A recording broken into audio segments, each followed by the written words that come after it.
Hey, I am Lex and welcome to Sandals and Steel Toes. It's been a little while since we did a garden tour, but I am really happy to share this day with you. Today is August 20th, 2020, and we're here, guys. We are here at the time of year in the summer garden that it's reached its max, its peak, its potential, it's everything that I've been waiting for. I've been watching people that I follow on YouTube and Instagram whose gardens peaked like a month ago, and I've been just watching and waiting in anticipation for my turn, and we're here. So if you're new to the channel, I live in Ohio, Northeast Ohio, which is Zone 6A. Mid to late August is when our gardening season hits its peak, when the fruits of our labor start coming in rapid fire, and the garden is just full and beautiful, and that's where we are. So I am really excited to go through this garden tour today and show you all of the beauties and the wonders and everything that's here. And thank you for taking the time to even click on this video to watch it. So I hope you stick with me through this. I will be a little bit detailed. I make these videos to share with so many people in my community, but around the world. But I also make these videos because I want to remember my garden in this moment, in this time. We get some really crappy winters here. I don't like the cold so much. And for a good, 5 months out of the year, it's gray and cloudy and cold and snow. And I want to remember my garden right now to get me through all those times. And I'll be rewatching these in the middle of the winter. So I'm going to be detailed. I'm going to show you everything that I have. I've had lots of successes, and some things just didn't work out. But that's why we do this, to try again every year and to keep gardening, to keep going. So, all right, let us start. We're gonna start this tour right at the entrance, right at our first arch here, and work our way down. So my first arch here is admittedly the most disappointing of the 4 that I have. I had planted 2 different kinds of melons on these arches here. And as you can see on this side, which is the Madhu Raj honey melon, it's not doing so well. The cucumber beetles, which is a little yellow and black spotted beetle, have really been taking a number on this plant. I do have 1 melon, which is growing well, so I will at least get to try 1 melon, and I'm just hoping that guy hangs on a little bit longer. That vine seems to be pretty good still. Over here on the other side are the Kajari melons. I have 3 nice melons growing, and again, I would have expected more down there. I would have expected more of the Kajari melons, but again, those cucumber beetles, every time a new one blossoms, they just get in there and eat it. But I will have 3. And then can we just take a minute to notice, these are all marigolds planted along in those beds, and the zinnias and the butterflies are just amazing. All day long there's butterflies all around here. The marigolds are just starting to blossom finally. It's taking them a little while, but they're getting going. So coming up on the second arch here, we've got a mix of beans. All right.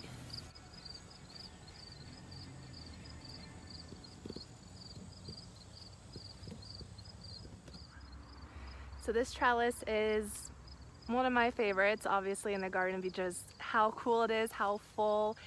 It's completely shaded. The beans are up and over this trellis.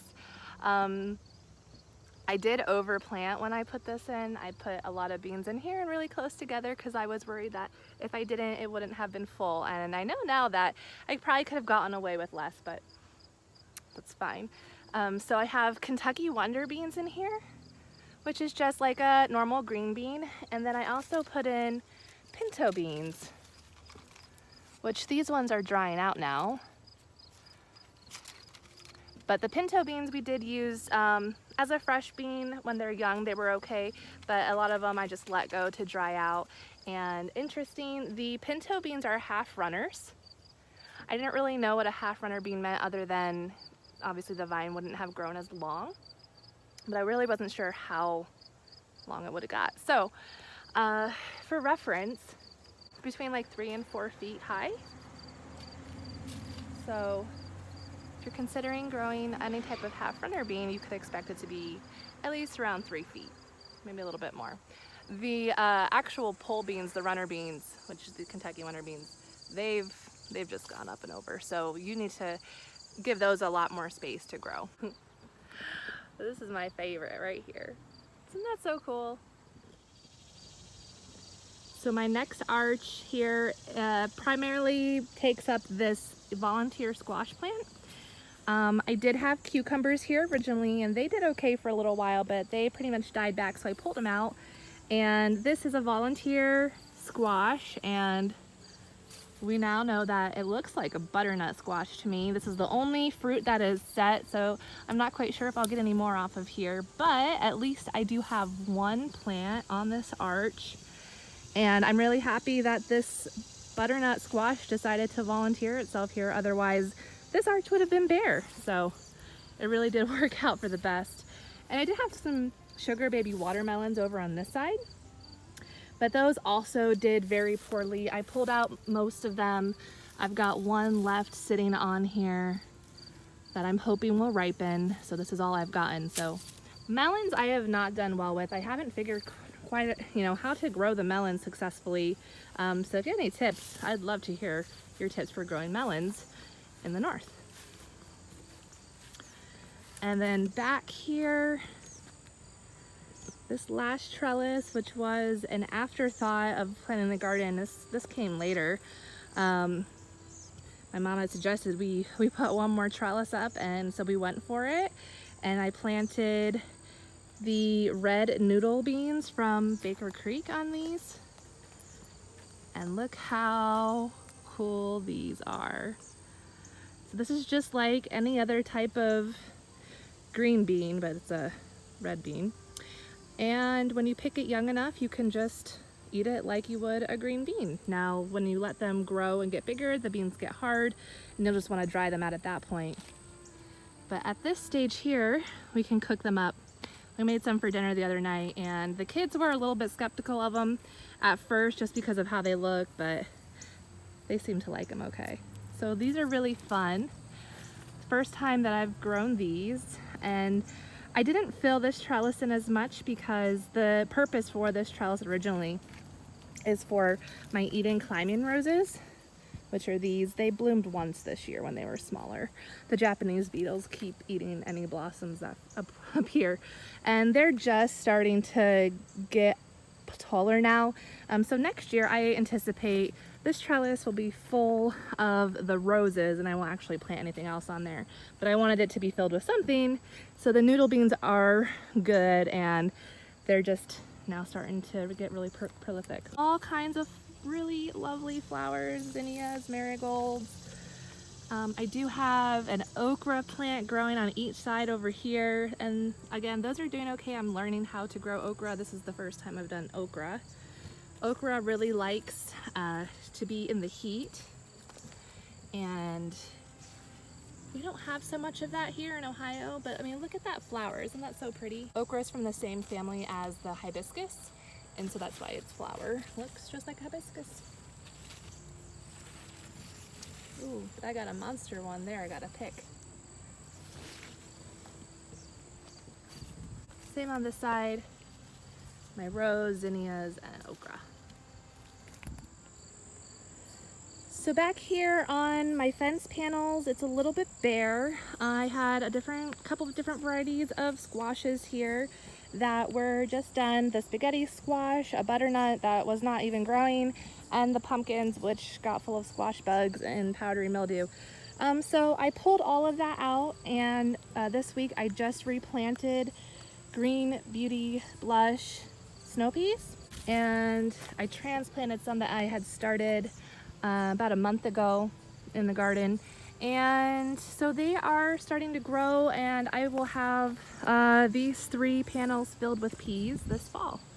One thing I am glad that I did, when I did plant all of the squashes, I also put a lot of extra marigolds I had in between, and they were all really tiny, but as soon as I pulled the squashes out, they are really starting to grow now. So it's not completely bare over here. And I've got these purple-eyed cowpeas in here as well, that once the squash got pulled out, these are really starting to take off. And most of the trellises, I planted those cowpeas along the T-post. So there's a little bit something going on, a little bit green, not completely bare.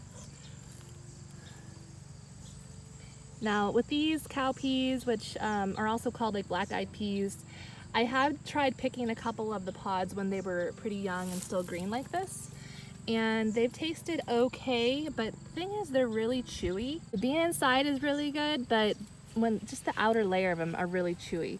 So these I don't personally recommend as a good eating green bean, especially when they turn purple. No. So over here are some that are purple, and I tried eating them at this point, and again the insides cook up okay, but the outside is just way too tough.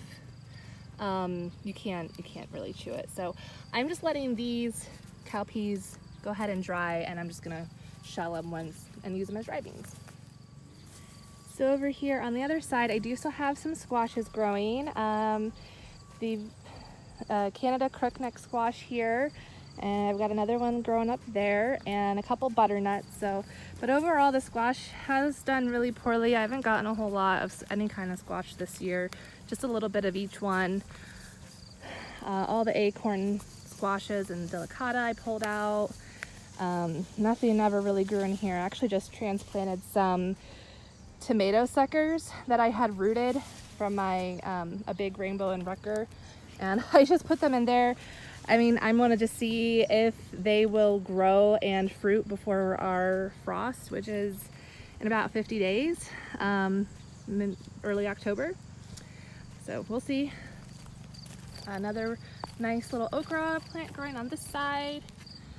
So if you haven't grown okra before, and I haven't, this is new to me as well, you need to pick them when they're still fairly small. They can get like this big up to here, and when they get really big, they get really tough to eat and don't taste so good.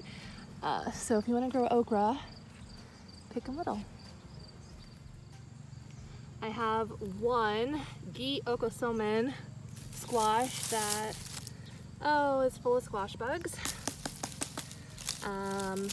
The plant pretty much has died back at this point. I've just been letting it go on the vine, but I think I'm gonna pick it because of all the bugs all over it now. Okay. So the Ghee Okosomen squash, if you can look at it, it's one of those rare heirloom varieties from Baker Creek. I wanted to give it a go. And these squashes actually will get to be like 2 feet long if they have the proper nutrients and growing conditions. So this one is not even a foot, maybe close to a foot. It's about 9.5 inches because it's the same size as my foot. So 9.5 inches.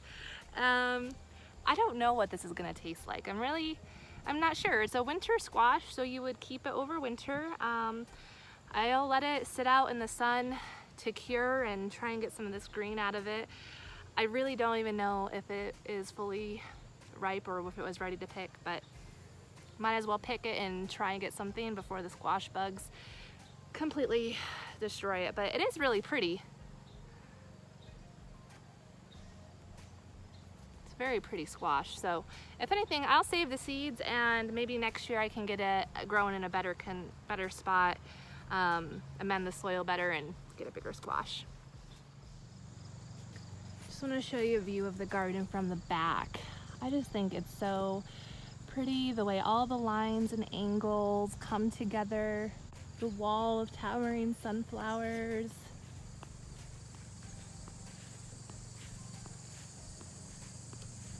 Here's my dog rummaging through the birdhouse gourds. So the birdhouse gourds are pretty much dying back at this point now. They're ready to be picked pretty soon. I'm still not sure what I'm gonna do with them other than try and make birdhouses out of them, but they are really cool. The plant grew really interesting. I mean, it's just massive. I have 2 plants on that trellis and they just took over this yard. So you can see I gave up mowing around it. Even at this point, they're still setting flowers. Oh! And fruit, apparently. Look, here's a baby. I read that the young gourds are pretty edible. So I did pick one and it's been chilling in my house. I haven't tried to eat it yet, but maybe I'll come back out and pick this later and try them, and just to see what I can do with these gourds because they have been so prolific. Let me show you how many there are. I mean, these gourds are just huge. My hand for comparison. And they're completely covering this whole trellis. And as those leaves are dying back, I'm just seeing more and more. And they're really amazing.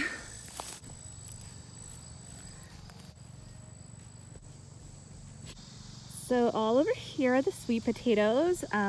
These have made just an amazing comeback from early spring when I was having major pest issues. They're doing great, as you can see. So I'm really excited about harvesting them. I think I probably have another month before I can actually harvest. They take a long time, about 4 months, 5 months to grow. And I planted all these in mid-May. But I did put another little squash plant in there, and hiding under here is a muskmelon. We had muskmelon and I saved the seeds, dried them, and planted it back in the ground, and it's been growing. We'll see if I get anything. So over there, that yucky area, that's where all the white potatoes are. There's about 5 rows there that I have to dig up. So that is on my to-do list to get done soon because that area is done, and I will amend the soil and plant some more stuff for fall over there too, as well as plant for some garlic. So I have another video about the potatoes that were here that I dug up, the red potatoes, and then I amended the soil, and I've got all kinds of stuff planted in here for fall.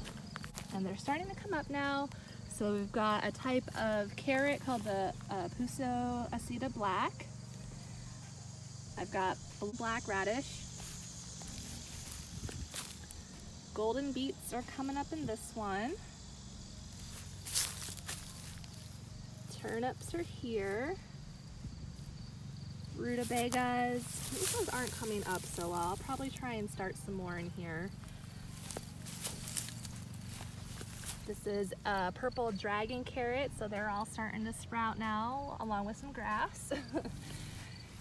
Egyptian beets, and lots of volunteer melon or squashes keep popping up. I keep pulling them out. I don't want those in here. Half-long orange carrots, short and sweet carrots, and amaranth spinach, a Chinese multicolored spinach.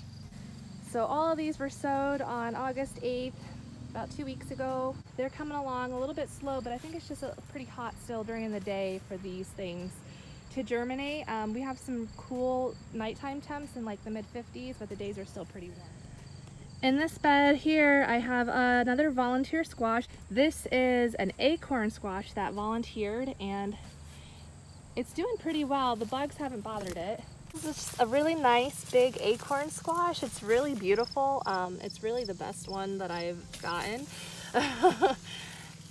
And I'm excited for that.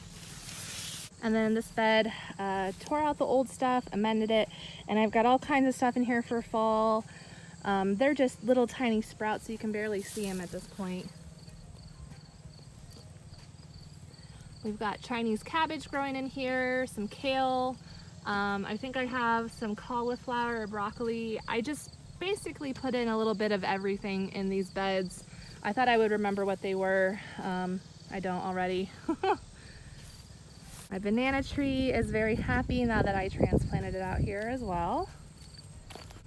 This bed, again, more fall stuff. It's really too small to even see what's in here, but there's some Brussels sprouts, again, broccoli, cauliflower, and all kinds of greens that I put in there. I cut down all the chard last week and it's growing back up again, so we still have a lot of chard. Some pretty butterflies. So the pepper rows aren't doing so good still. I mean, that's just been the theme of the years, that the peppers have really not wanted to grow. I've had some sickness with them. That looks to be mostly resolved. The plants look pretty healthy and they're green and they are growing, but I'm not really seeing too many flowers set, so I'm just leaving them to see what happens. I don't have a need to pull them out. I don't need the space for anything. So it could just be that the peppers are late this year. We've got one flower set for these banana peppers, so. And I planted so many banana peppers because I really like them. I want to make pickled banana peppers, but I have no banana peppers. No peppers. Kids Jungle is just that. These green beans are massive, and I've picked a lot off of them. I've got this crazy cherry tomato that's just doing its thing in here, trying to get in there to pick. I mean, really, the sunflowers are what's impressive in this area. Way up there. This one is the biggest. I don't even know how big that is. I would have to guess it's well over 12 feet, maybe like 15 feet high. Yeah, that's the biggest one, and it's just starting to get a head on it. Interesting enough, the eggplants that I started, I really didn't think these were going to grow, and in the last 3 weeks they've just gotten huge. They have flowers set, and I think I'm going to actually see some eggplants on here soon. So here's a wise tale of don't always give up on your plants. Sometimes they're just slow to grow, and give them time. That's what I've learned with these eggplants this year, and that's why I'm being a little bit patient with the peppers to see what else we can get. I mean, the Inferno ones I got quite a bit off of, but I still would have expected more at this point. Same with my cayenne peppers. Throughout here I have other little things planted for the fall crop, some choy, bok choy. I've got another zucchini plant in here that I started. It might be that. More sunflowers. All right, and then the last section to talk about are all of the tomatoes. Okay, so I'm gonna talk for a minute over here in my sunflower alley between the sunflowers and the raspberries. I mean, look at these raspberry plants. So they're not fruiting anymore, but like they've just grown several feet in the last month. So they're gearing up to do something. So I wanted to share a little story I have about tomatoes. My very scary experience I had with them as a child. So when I was like 2 or 3-ish, around there, I had gotten a hold of a tomato and I ate the green stem of the tomato, like the leaves, the stem. I ate it. Apparently they're poisonous. You're not supposed to eat them. They can make you very sick. And I'm sure because I was so young, it did affect me pretty severely, to the point where my mom had to take me to the hospital. And I remember this experience, being at the hospital, being fed that black charcoal stuff that induces vomiting, having a very unpleasant hospital stay because of that. And as a, just a teeny little baby, at 3 years old, that's kind of traumatizing. So after that happened, I mean, I was fine, obviously, everything worked out, I was fine. But after that happened, for years and years and years, I would not eat raw tomatoes.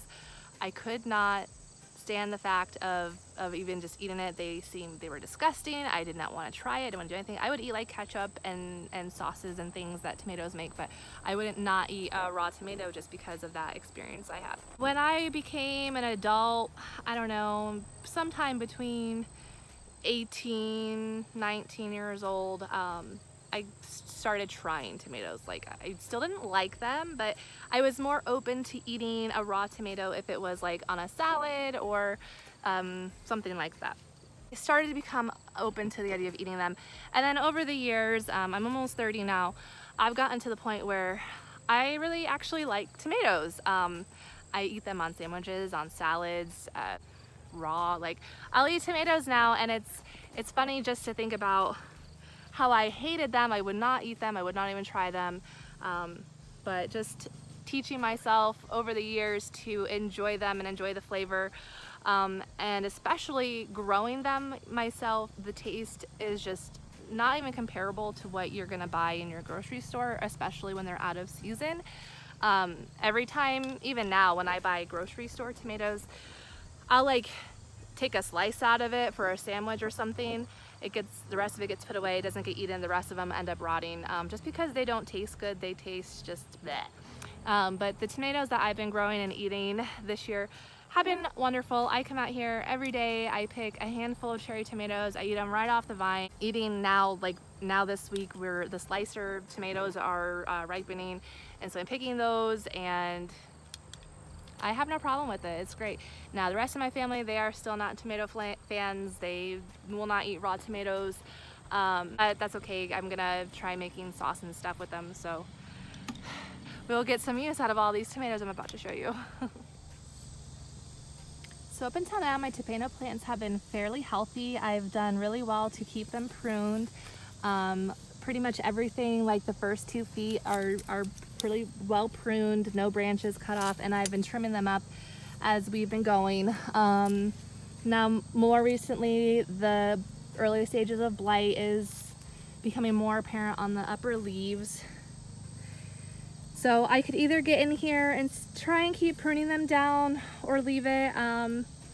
It's really just gonna matter on the time that I have to do that. Tomatoes that I do have are doing really nicely.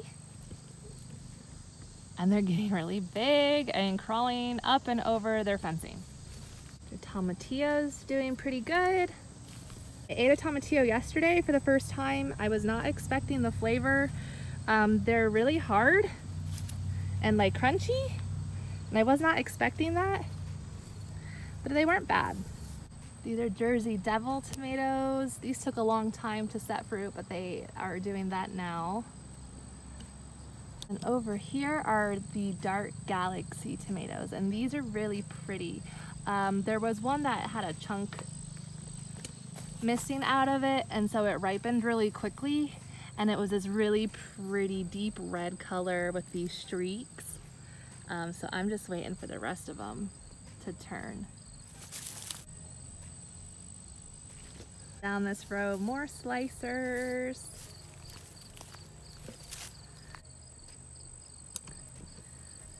Over there are the big rainbow tomatoes, and those are big. Yesterday I got a 1 pounder, and they're just getting so tall, and they're still setting fruit even at the top. And down on this one, I've got beefsteak tomatoes down here and Ruckers, and these are also pretty big. This one's pretty big. So overall, the tomatoes have been doing really well. 10 pounds of tomatoes yesterday and just today, so in a few days I'll probably get another 10 pounds or so, which is more than enough for what we need. The Romas are very nice.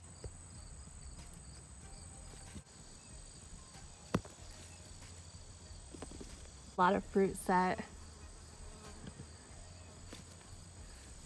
More even coming up here. Indigo apple tomatoes. I thought they were cherry tomatoes, but I'm guessing they're not because I picked a pretty good size one yesterday. Look how pretty these are. The purple color, that's called anthocyanin. And just different varieties of tomatoes make that purple color. And then when it's ripe, the bottom part will be this deep red. And then just so many cherry tomatoes. They've all kind of flopped over. The fencing wasn't high enough. I had a string tied up to do like a weave in between, and that worked for a while, but then they just got too heavy and flopped over. So that's probably just how I'm gonna continue letting them grow at this point. Maybe I'll get some other idea to keep them supported. But yeah, those are all the tomatoes.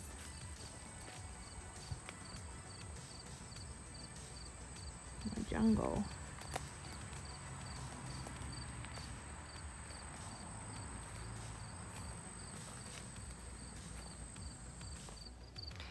All right, I had to get out of that heat. Wow. Like I said, the nights, the evenings, the nights, the mornings are getting really cool now, but the daytime, oh, it's warm.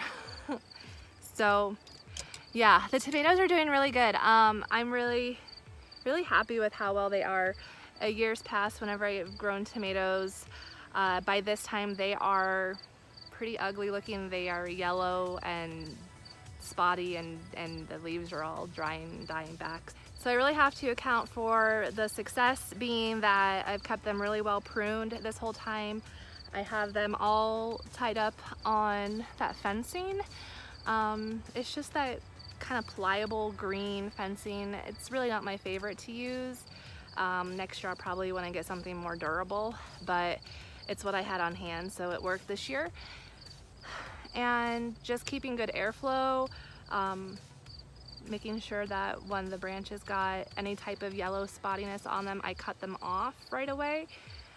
And that really has seemed to do the trick. And I haven't been doing any special watering on the tomatoes. Heard and I see on different groups and things, I mean, that they water their tomatoes all the time, every day, twice a day, and their tomatoes don't look very good. Their plants don't look very good. And one thing that I had learned this year from Roots and Refuge Farm, them out on YouTube, is that you don't want to water your tomatoes every day, like every 3 days, because when you do that, it allows the roots to grow down and search for more water really deep, which makes a healthier plant. So I adopted that method, and I kind of am a lazy gardener when it comes to watering. I've admitted this before, I don't like to water. I don't like to stand out here with a hose for an hour. I've done that, I don't like to do it.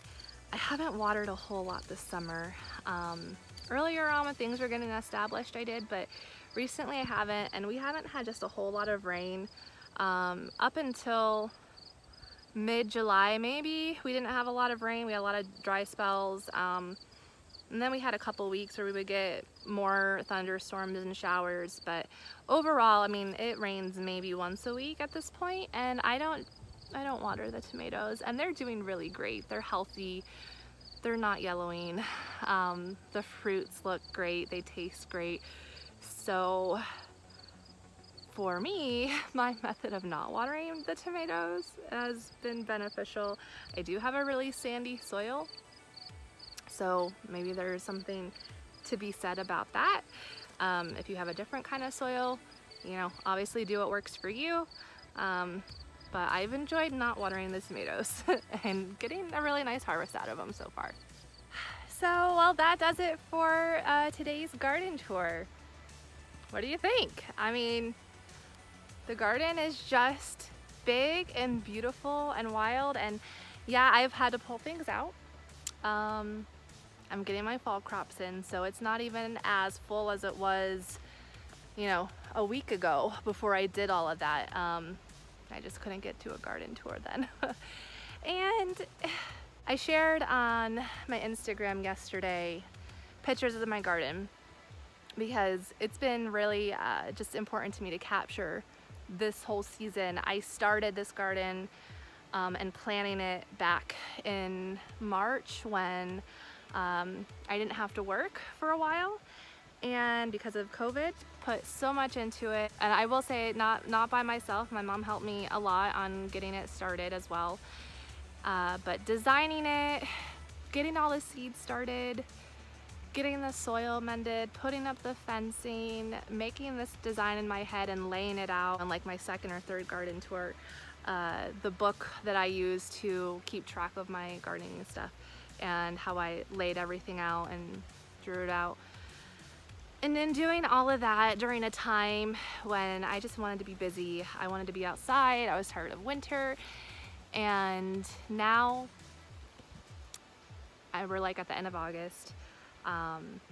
I went back to work in the middle of all of that, and it's been really hard to juggle doing the garden and everything else, all my other responsibilities. And honestly, the garden has taken a backseat on a lot of things. I don't get out here very often, but all of the things that I did to prepare back in May with landscape fabric, with mulching, with getting everything tied and pruned and keeping up with it while it was growing, it's just made the world of difference.